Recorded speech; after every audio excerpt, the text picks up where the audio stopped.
Nandyan po ba si Rani? Wala iha, sumama sa mga kaibigan niya, magbabasketball daw. Bakit mo ba hinanahanap? Ako pala ang tatay niya. May bilin ka ba at mamaya, pagdating niya sasabihin ko. Napatingin ako sa isang lalaki na hindi naman masyado katandaan, matangkad at halos kamukha ng hinahanap ko. Akala ko nga ay kuya ng boyfriend ko na si Rani. Nahiya tuloy ako magsabi ng totoo nang malaman na anak niya pala ang boyfriend ko. Pero dahil mukha naman mabait ito at pinapapasok ako sa bahay nila para ipatawag raw niya sa basketball court si Rani na aking boyfriend. Medyo nawala ang kaba ko at hiya lalo nang makita ko ang nanay ni Rani na nasa loob din ng bahay nila. Ito ang umpisa ng usapan naming ng tatay ng boyfriend ko na salawahan. Nasa kabila ng unang beses ko palang nakita, maging ako ay noong araw lang din na iyon nakilala.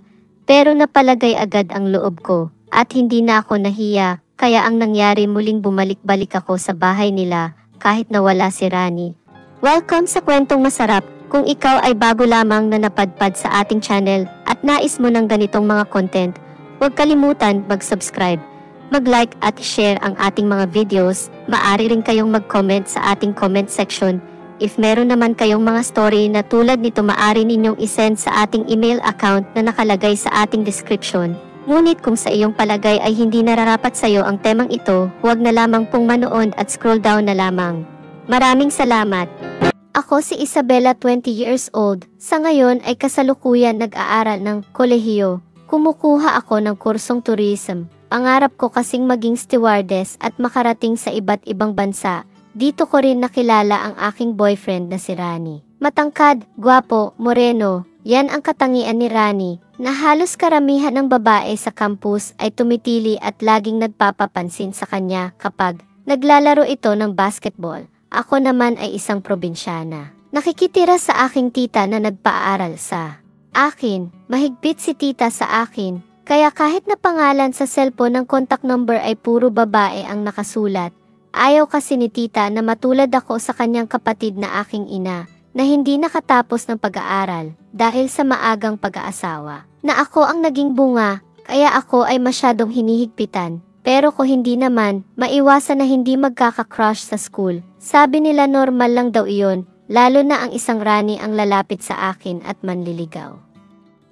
Kaya naman kahit anong higpit ni na tita ay napasagot ako ni Rani.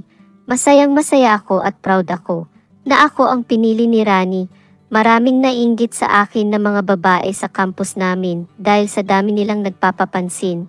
Sa akin napunta ang atensyon ni Rani. Sa unang isang buwan relasyon namin masaya. Lagi niya akong sinasama, laging mag-text at pangumusta. Pero hindi nagtagal marami akong natuklasan kay Rani. Hindi lang pala ako ang girlfriend niya kung saan siya naglalaro. Sigurado na meron siyang babae doon, kaya naman halos matunaw ako kakaselos at kakasunod.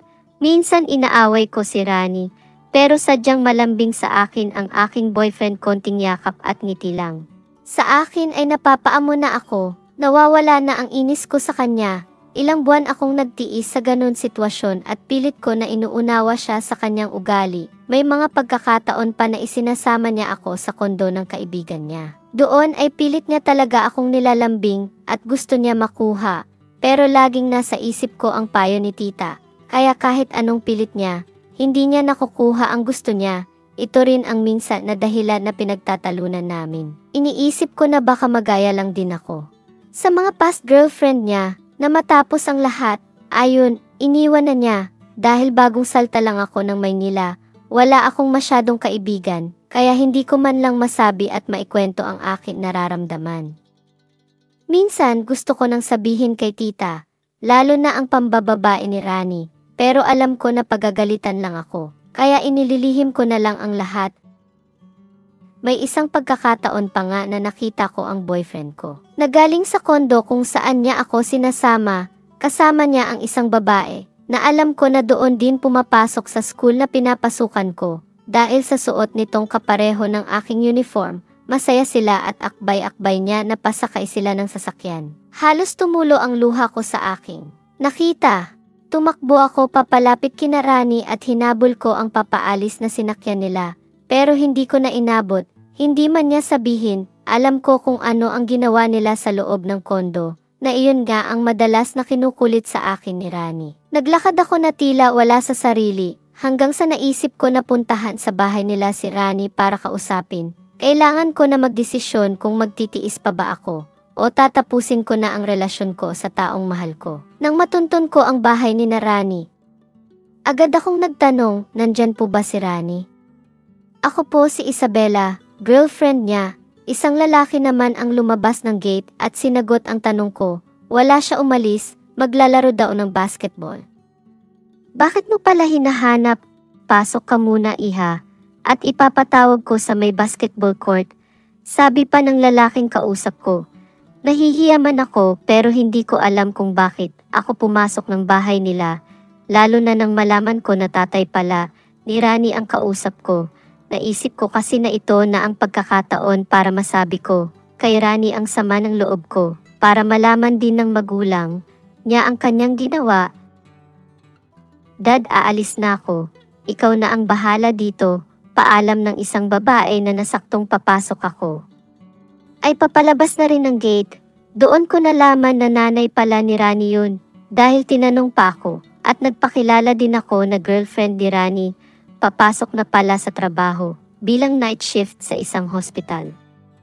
Pinaupo ako sa sala ng papa ni Rani habang may inutusan niyang isang bata na pumunta ng basketball court. Nagkukwentuhan kami habang naghihintay, pero lumipas na ang isang oras, wala pang Rani na dumating. Doon na nagtanong ang ama ng boyfriend ko kung ano ang aking sadya sa kanyang anak.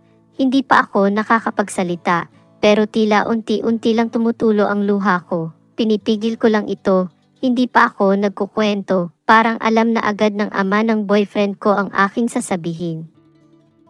Alam mo, iha, kilala ko ang anak ko, hindi lang ikaw ang babae na nagreklamo dito. Bakit mo sasayangin ang sarili sa taong hindi ka pinapahalagahan? Maganda ka at bata pa. Maraming lalaki ang magbibigay sa'yo ng ligaya at saya. Napahalagahan ka at ingatan, anak ko siya. Pero hindi ko siya sinisiraan. Pero ikaw ang nakakaalam ng lahat, di ba? Ito sana ang mga gusto ko sanang sabihin sa papa ni Rani. Pero siya na mismo ang naunang nagsabi sa akin. Para bang nababasa na niya ang nasa isip ko. Iha, maari mong sabihin ang lahat sa akin at ipaparating ko kay Rani ang mga iyon, sabi pa ng ama ng aking boyfriend. Doon ko naisip na bakit ko nga ba habulin ng isang lalaki na hindi naman talaga ako mahal, parang natauhan ako sa mga sinabi ng ama ng aking boyfriend. At hindi ko maiwasan na hindi mapahanga sa kanya, ito ang tunay na lalaki, ganito ang dapat na hinahanap ko, may paninindigan at may pagmamahal sa babae. Habang nag-uusap naman kami, nakikita ko na may nilalagok sa isang baso ang ama ni Rani. Ano po yan? Tanong ko, nang makita ko na lumagok na naman ito. Pampatulog ko, tuwing gabi umiinom ako ng kahit 3 shot lang, pampaantok. Lalo na ako lang mag-isa dito. Minsan, habang nanood ng movies, lalo na kapag wala ang nanay ni Rani. Madalas kasi na panggabi ang duty sa trabaho, sabay sabing, gusto mo subukan? Biglang tanong ng ama ni Rani sa sakin. Hindi na ako nakatanggi nang iabot sa akin ng isang shot glass at ininom ko ito. Dala na rin ang sama ng loob ko sa aking boyfriend at lalo pa akong nainis dahil hindi man lang ito nagpakita sa akin kahit na pinatawag na siya ng kanyang ama. Masarap siya, hindi siya mapait tulad ng mga karaniwang alak. Mainit lang sa lalamunan at katawan. Sabi ko sa papa ni Rani nang ibalik ko sa kanya ang shot glass, kapag stress ako, kapag pagod, kapag gusto kong makalimot saglit, ito lang din ang kasama ko, ilang shot lang, tulog na ako. Kwento pa ng ama ni Rani. Hanggang sa dumako kami sa sadya ko kay Rani, doon ay nasabi ko lahat sa ama ng boyfriend ko ang lahat. Nakikita ko na madalas na napapatingin sa mukha ko ito, at seryosong nakikinig sa mga sinasabi ko. Tulad ng sabi ko kanina, maganda ka iha. Bata pa, maraming pang lalaki dyan na tunay na magpapaligaya at magpapasaya. Sabi pa nito, habang nakatingin sa mukha ko, sabay hawak ng tissue para ibigay sa akin. Hindi ko na kasi namalayan ang mga sandali na kausap ko, ang ama ng aking boyfriend. Tumutulo na pala ang luha ko at halos ayaw tumigil nito dahil sa mga hinanakit ko sa aking boyfriend. Napasandal ako sa balikat niya at doon ako tumuloy sa pag-iyak. Hinaplos naman niya ng marahan ang likod ko. At pinunasan ang mga luha sa mata ko hanggang sa, "Papa, masakit po." "Masakit?" Iyan na lamang ang nasabi ko bago ako umahigpit na yumakap sa ama ng lalaking pilit ko na hinahabol. Dito ko lang pala mararanasan ang pag-ibig na hinahanap ko, ang ama ng boyfriend ko na matyagang nakinig sa akin at nagparamdam kung gaano kahalaga ang isang babae. Magkaiba silang mag-ama. "Iha, naibuok na kita ng Grab. Alas 11 na ng gabi.